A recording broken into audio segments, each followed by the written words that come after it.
This channel is all about real stories of courage. Subscribe so you never miss one.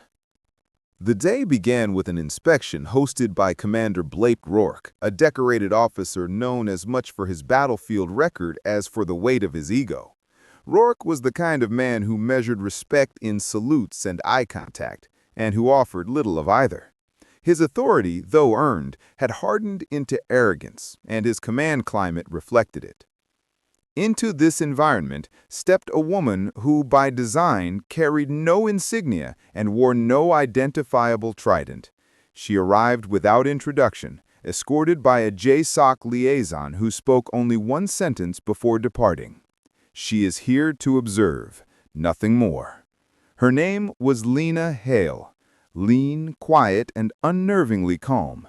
She carried herself with the stillness of someone who understood the power of silence. Few noticed her at first, assuming she was a civilian analyst or an administrative observer from another command. Commander Rourke, however, noticed, and he did not appreciate ambiguity on his range.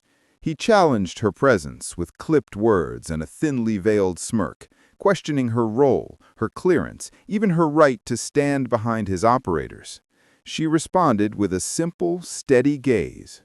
And thus began a tension that would define the day, a tension that would reveal a truth no one expected.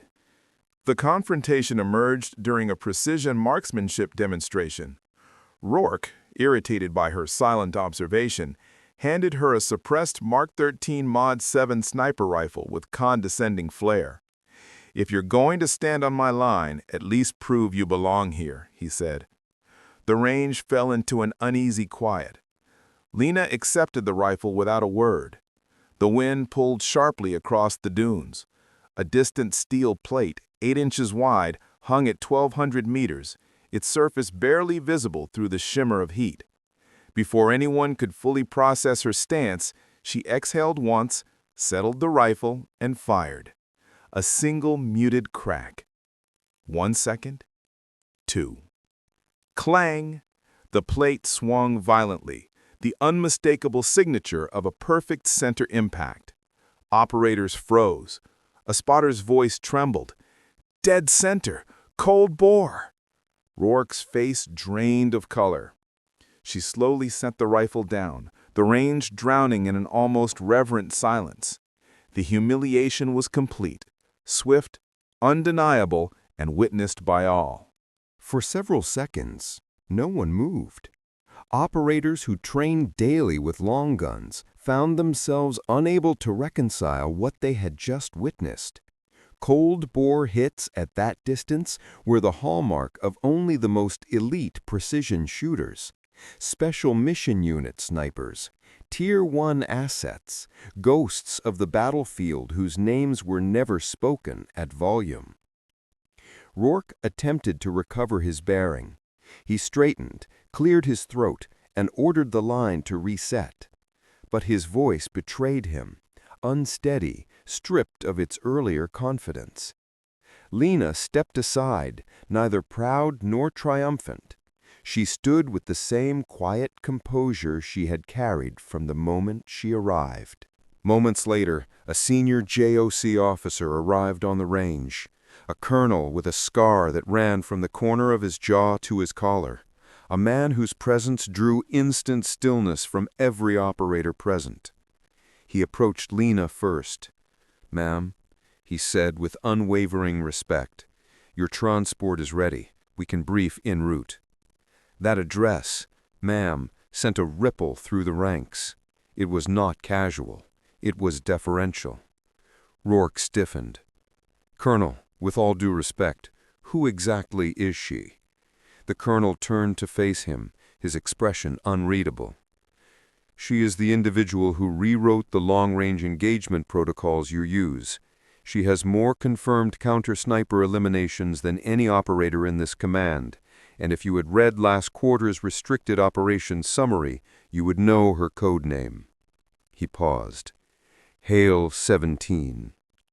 The nickname alone chilled the air. Hale 17 was a classified legend, a sniper credited with saving 2 SEAL platoons during a compromised raid overseas. Rumors around her exploits circulated in fragments, never fully confirmed, never officially acknowledged. Rourke swallowed hard. She works under JOC authority? No, the colonel replied. She advises JOC authority, and today she observed your command climate. Rourke lowered his gaze, not out of fear, but out of a dawning awareness of his own failure. The colonel concluded with a quiet warning.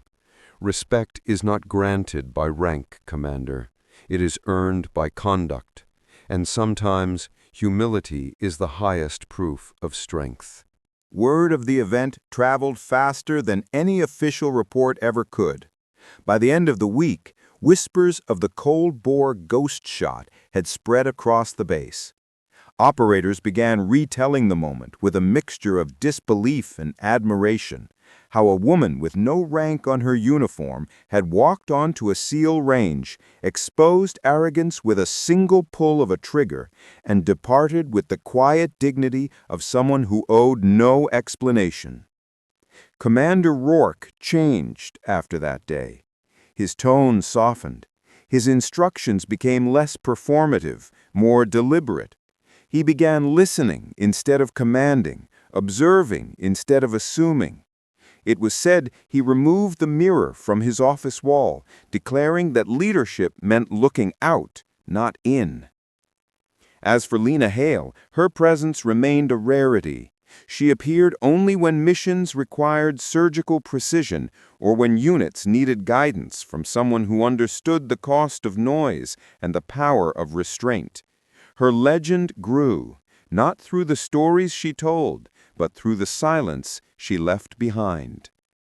Years later, during a training symposium, a young operator asked her what the secret to mastery was, what allowed her to outperform those stronger, louder, or higher in rank. She answered with the same calm she had shown on the range.